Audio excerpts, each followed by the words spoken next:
কি শুনছো তুমি দেয়ালে কান দিয়ে? কি শুনছো? হাঁটছিস কেন? দেয়ালে কান দিয়ে কিছু একটা শুনছিল। কি শুনছো বাবা?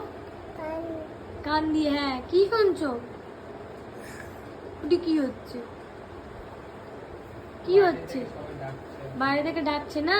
গো, রাত্রি হয়ে গেছে, ঘুমাতে হবে তো এখন, ওই জন্য বাইরে থেকে। পড়েছিস, এখান থেকে পড়েছিস, এই যে এরকম করতে গিয়ে আগের দিন পড়ে গেছিল এখান থেকে। ইচ্ছা করে করে আমাদেরকে দেখাবে, ঝুঁকে ঝুঁকে। এরকম করতে গিয়ে পড়ে গেছিলিস না আগের দিন? কিরম করে পড়েছিলিস? পড়েছিস? কোথায় লেগেছে? কোথায় লেগেছে? পড়েছিস মাথায়। তাহলে আবার কেন ওখানে যাচ্ছিস? বস। বাবুর ঘুম পেয়েছে, বাইরে সবাই ডাকছে। পড়েছে? আচ্ছা, পড়ে গেছে অমন করে। আচ্ছা, আবার ওইদিকে যায়। চলে আসো, চলে আসো।